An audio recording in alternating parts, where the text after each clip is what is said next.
Hey, what is going on, you guys? My name is Spidek64, and welcome back, everybody, to once again yet another NASCAR 1/64 scale diecast review. And here for today's 1/64 scale diecast review, we're going to be here today, folks, to have a look at and, of course, obviously review here today at Shane Van Gisbergen's number 88 Chicago WeatherTech race win version. All right, so let's get into this diecast review here. Let's not waste any more time. Here's a quick look at the packaging. Nothing too different than normal. It's same 1/64 scale box. There you go. And here is a look at the diecast itself. So I know this is like the third straight, I believe. This is going to be dead ass the third straight 88 review. Like the third straight 88 car review. But however, though, this time around, this is of the Cup car. Because we've been looking a lot at the whatchamacallit here, at the Cup or at the Xfinity series version of the of course obviously of the WeatherTech car. But now let's go ahead and now have a look at the Cup car here. So this was, of course, obviously one of course, obviously, SVG won, of course, obviously, 3 times in the WeatherTech paint scheme. I don't know why I'm like kind of losing my words here, but point of the matter is, though, is that yeah, like I said, we've been looking at a lot of the O'Reilly series version or Xfinity. But let's have a look here at the Cup Series version. And I got a really good feeling, though, that this is going to be one of those cars that, as the years go on, this will be a very extremely, really hard car to find or really even to get. So, of course, obviously, SVG won the final at the time, NASCAR Chicago Street Race.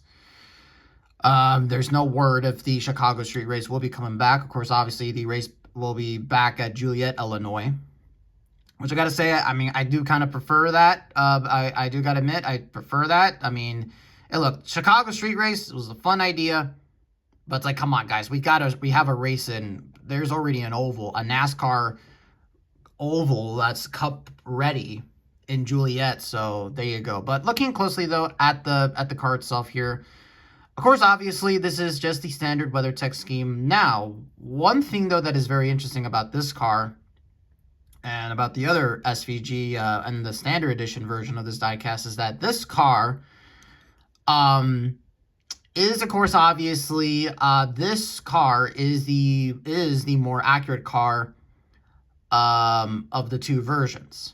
Now, the standard edition version of this diecast did not have the Red Bull headlights, as of course you can see right here, that wraps around the front of the car.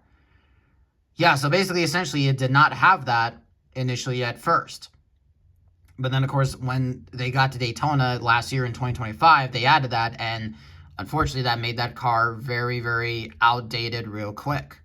So, of course, obviously, you could see right here that they added that, and I think that looks really, really good. I can understand for a lot of people that it was really annoying that that it didn't have the Red Bull headlights at all. I probably understand that, yeah, it was annoying for a lot of people that it didn't have it.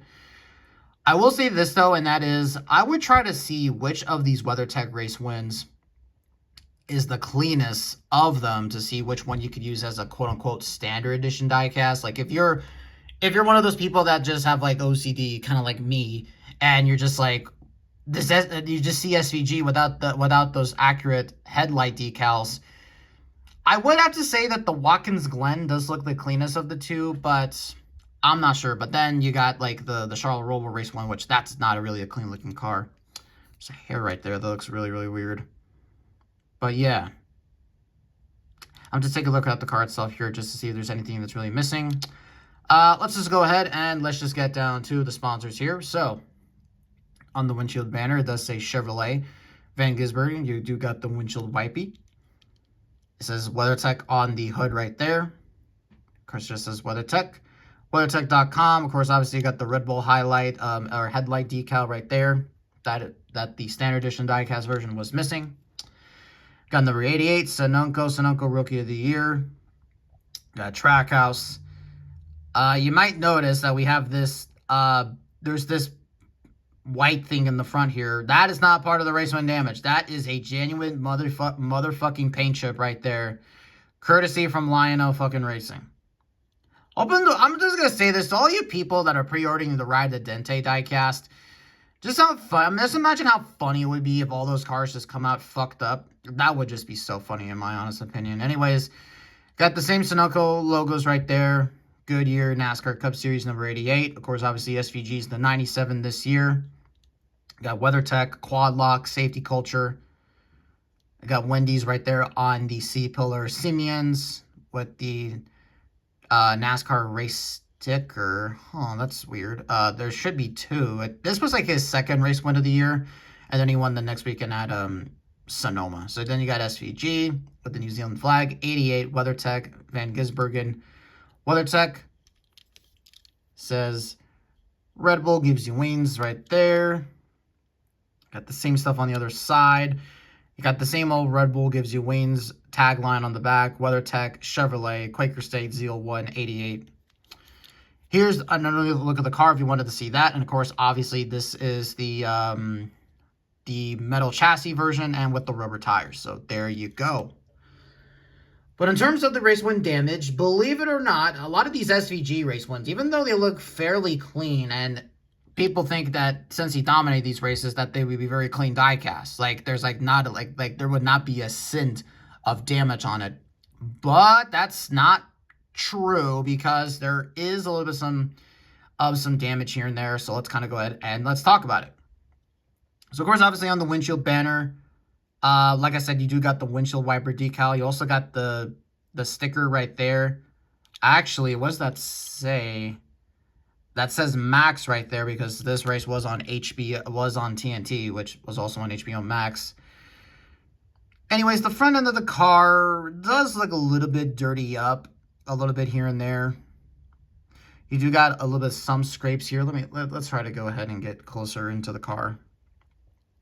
You can see some more there, some more rubber buildup there. Not much here. Of course, you can see some scrapes and scratches right there. You can see a lot of scrapes and a lot of scratches right there. That looks really cool. I do like the look of that. On the back where it says Chevrolet, of course, you can see some scrapes and scratches back there. I do like that. And going down to this side, you do got some damage right there. This was mostly from the burnout, but you can see some scratches, some lines, some tire dono down there. And very crisp looking exhaust port, and of course got the 88 with the chrome plated number. But that right there is very this car looks, that's the way it looks. So yeah, with that really kind of being said though, guys, that will do it for this review. And like I said before, said before, this is not, again, the SVG race wins. You think that these cars would not have much race win damage, but it turns out they literally do have, I think, a lot of damage. So there you go. But overall, pretty good looking diecast. Overall, definitely for sure the SVG fans are going to go pretty crazy for this diecast. That I can say for sure. I'm not sure if this is going to be the best SVG race win. At least based off of the WeatherTech scheme that I'm saying. Like, I don't know if this is, like, the best one. But we'll just have to sort of wait and see. But if any of you are wondering, no, I'm not interested in getting the other SVG race wins, like the Watkins Glen and the Charlotte Roval race win. Unless they're in the NASCAR Authentics Winner Circle line, then I would get it. But yeah. So, definitely for sure, I would recommend this diecast if you can pick it up. But I will say this, though. If the Watkins Glen or even the Roval race win, Charlotte Roval race win is better, I don't know. Get whichever one really suits you the most. Definitely, this is a car that you could technically use in your diecast stop motion if you really want to. But you do got those scrapes and scratches. That is very noticeable. So, I don't think you can use this, really. And make sure you got a car that doesn't have a paint chip on the fucking front. Yeah, that ticks me off really so much. So there you go. So that's going to do it here for this video here, guys. Thank you all so much for watching, and I will catch all of you in the next one because I'm literally filming another one in a little bit. See you then.